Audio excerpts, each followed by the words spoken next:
প্রিয় ভাইয়ারা, গতকালকে আমরা দেখেছিলাম যে পিকজাপ প্রো সফটওয়্যারটা দিয়ে সম্পূর্ণ ফ্রিতে জেমিনির এপিআই ইউজ করে কীভাবে টেক্সট বেস মিটারটা আমরা জেনারেট করতে পারি। হ্যাঁ, আজকে আমরা দেখব যে কিভাবে আমরা ইমেজ বেস মিটারটা জেনারেট করতে পারি। ইমেজ বেস মিটারটা জেনারেট করার জন্য প্রথমেই আমাদেরকে এই ড্রপডাউন লিস্ট থেকে ওপেন এআই এর এপিআইটা সিলেক্ট করে নিতে হবে। আর ওপেন এআই এর এপিআইটা কিন্তু আপনাদেরকে আগেই তাহলে সেট আপ করে নিতে হবে। আপনারা জানেন, আমি গতকালকে আমার প্রিভিয়াস টিউটোরিয়ালগুলো যারা দেখেছেন, আমি গতকালকে দেখিয়েছি, তারা জানেন যে কিভাবে ওপেন এআই এর এপিআইকে সেট আপ করতে হয়। এখানে একটা টিপস আপনাদেরকে দিয়ে রাখি যে $10 আপনারা অ্যারাউন্ড 7 থেকে 8,000 আপনারা টাইটেল এবং কিওয়ার্ড জেনারেট করতে পারবেন। সেক্ষেত্রে কেউ যদি মনে করেন যে আমি একা পারতেছি না, আমার আরও 2-3 জন ফ্রেন্ড আছে বা আমার আরও 2-3 জন পরিচিত আছে, আমি তাদেরকে নিয়ে আমরা একটা অ্যাকাউন্ট নিলাম, $10 রিসার্চ করলাম, দেন হচ্ছে আপনার যদি 3 জন থাকেন, আপনারা 3 জনে আলাদাভাবে 3টা এপিআই কি জেনারেট করে নেবেন। 3টা প্রজেক্ট ক্রিয়েট করে নেবেন এবং 3টা প্রজেক্টের আন্ডারে 3টা এপিআই কি জেনারেট করে নেবেন। এরপর এই 3টা এপিআই কি 3 জন আলাদাভাবে ইউজ করতে পারবেন। তাহলে প্রজেক্টের যে কস্টিং আছে, এই কস্টিং থেকেই আপনারা দেখতে পারবেন যে আপনারা কে কতটুকু পরিমাণে ইউজ করছেন। এভাবে কোলাবোরেশন করেও কিন্তু আপনারা ওপেনএআই এর এপিআই কিটা জেনারেট করতে পারেন। আর ওপেনএআই এর এপিআই কিটা জেনারেট করার কথা এই জন্য বলতেছি যে ইমেজ বেস আপনি যখন করবেন তখন যে রেজাল্টটা আপনি পাবেন, এই রেজাল্টটা রিয়েলি অসাম। কারণ ওপেনএআই এর যে এপিআই কিটা আছে, এটা আপনার যে ইমেজগুলো আছে, ইমেজগুলোকে এক একটা করে রিড করবে। রিড করার পরে দেন হচ্ছে তারপরে বেস করে আপনাকে একটা কিওয়ার্ড এবং টাইটেল দেবে, যেটা হচ্ছে মোস্ট অ্যাকুরেট। হ্যাঁ, তো চলেন আমরা দেখি যে আসলে এটা কী ধরনের রেজাল্ট দেয়। প্রথমে ব্রাউজ বাটনে ক্লিক করলাম। বরাবরের মতো অল ইমেজের ভিতরে আমাদের ছবি আছে, আমি ছবিগুলোকে রাখলাম। আমি সেম ফোল্ডার ইউজ করলাম গতকালকার সেটিংয়ের মতো। এখান থেকে আমি ইমেজ বেসটা আজকে সিলেক্ট করে দিলাম, প্রোফাইল 1 এ সিলেক্ট করলাম। আর আমরা একটু দেখি যে আমাদের এখানে কতগুলো ছবি আছে। আমার এখানে আজকে 7টা ছবি আমি রেখেছি। আপনি এখানে 1000-2000 ছবিও রাখতে পারবেন, কোনো সমস্যা নেই। একবারে আপনার সবগুলোর কাজ হয়ে যাবে। আমি 7টা দিয়ে টেস্ট করতেছি, আমি 7টা দিলাম। দেওয়ার পরে জাস্ট আমি স্টার্ট বাটনে ক্লিক করলাম। হ্যাঁ, এই ব্যাকগ্রাউন্ডে কাজ হচ্ছে। আমি আপনাদেরকে ইন দ্য মিন টাইমে চলেন আপনাদেরকে একটু দেখাই যে ওপেনএআই এর এপিআই কি আপনারা কীভাবে মাল্টিপল লোক ইউজ করতে পারেন। হ্যাঁ,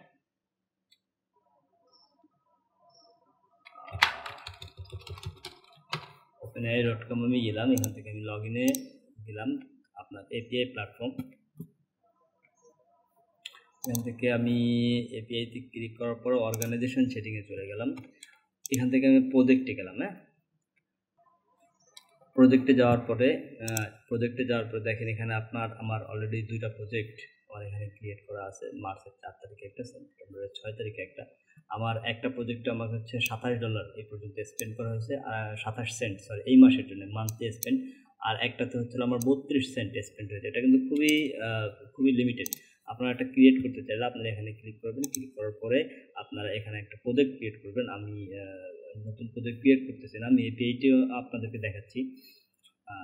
এখানে যে কোনো একটা নাম দিবেন, নাম দিয়ে ক্রিয়েটে ক্লিক করলে আপনার যে কোনো একটা নতুন প্রজেক্ট ক্রিয়েট হয়ে যাবে। যখন আপনার নতুন প্রজেক্টটা ক্রিয়েট হয়ে গেল তখন আপনার হচ্ছে এপিআই কি ক্রিয়েট করতে হবে। এই জন্য আপনি এপিআই কিতে যাবেন। এপিআই কিতে যেয়ে আপনি এখানে নতুন একটা এপিআই ক্রিয়েট করবেন। যখন এখানে এপিআই এর একটা নাম দিবেন, নাম দেওয়ার পরে আপনার এখানে যে প্রজেক্ট আছে, এই প্রজেক্ট আপনি কোন প্রজেক্টটা ইউজ করতে চাচ্ছেন আপনি সেই প্রজেক্ট এখান থেকে সিলেক্ট করবেন। আমার সেম নামে 2টা প্রজেক্ট আছে, আপনারা একটু আগে দেখছেন, এই কারণে এখানে ফরহাদ 2বার শো করতেছে। বাট আপনারা যদি কিনা যে নামটাই প্রজেক্ট ক্রিয়েট করার সময় দিবেন, আপনার ওই নামটাই এখানে চলে আসবে। যদি আপনারা 3 জন থাকেন তাহলে আপনাদের 3 জনের নামে 3টা প্রজেক্ট ক্রিয়েট করে নেবেন এবং যার জন্য যে এপিআই কিটা ক্রিয়েট করতে চান তার প্রজেক্টটা বা তার নামটাকে সিলেক্ট করে এখান থেকে এপিআই কিটা ক্রিয়েট করবেন। তাহলে যেটা হবে সেটা হচ্ছে পরবর্তীতে যখন আপনি এখান থেকে প্রজেক্টের আন্ডারে আসবেন, প্রজেক্টের আন্ডারে আসলে আপনারা 3 জনে যখন 3টা এপিআই কি ডিফারেন্টভাবে ইউজ করতেছেন, কে কত টাকার অলরেডি বা কে কত ডলার অলরেডি ইউজ করছেন, সেই ট্র্যাকটা আপনারা এখান থেকে পাবেন এবং সেই অনুযায়ী আপনারা আপনাদের নিজেদের পেমেন্টটা কে কতটুকু করবেন সেটা আপনারা ডিস্ট্রিবিউট করে নিতে পারেন। তো এটা ছিল আপনাদের জন্য ছোটো একটা টিপস, যাতে আপনারা সহজেই এটাকে ইউজ করতে পারেন। আচ্ছা, এরপরে আমরা আসি, আমাদের এদিকের কাজটা শেষ হয়ে গেছে। আমরা আমাদের টাইটেলগুলা একটু দেখি। দেখেন এখানে হচ্ছে আমার আসছে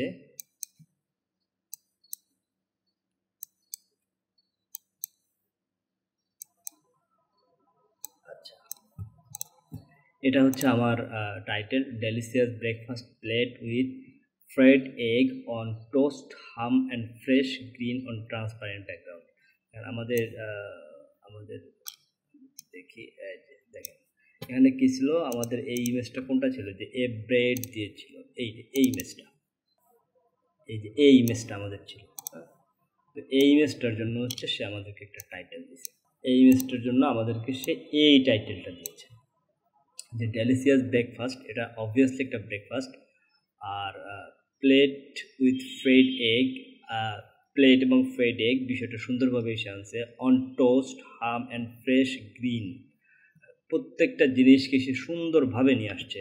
এবং আমার এই ইমেজটা হচ্ছে আপনার ট্রান্সপারেন্ট ইমেজ, সে কারণে অ্যাড করে দিয়েছে যে ট্রান্সপারেন্ট ব্যাকগ্রাউন্ড। আমরা এটার একটু কিওয়ার্ডগুলোকে দেখি। আপনি দেখেন ব্রেকফাস্ট, হ্যাঁ, এটা কিন্তু আপনার খুবই রিলেভেন্ট কিওয়ার্ড, যে ব্রেকফাস্ট, এগ, টোস্ট, হাম, লেটুস, মিল, ফুড, প্লেট, দেখছেন প্রত্যেকটা কিওয়ার্ড সুন্দর করে কিন্তু কিওয়ার্ডটাকে নিয়ে আসছে। এবং এখানে কিন্তু আপনি শুধুমাত্র সিঙ্গেল ওয়ার্ডের কিওয়ার্ড না, আপনি দেখেন এখানে কিন্তু ডাবল ওয়ার্ডের কিওয়ার্ডও আছে, যে morning mill, fried egg recipe, toast with topping, প্রত্যেকটা জিনিস কিন্তু এখানে সুন্দরভাবে নিয়ে আসছে।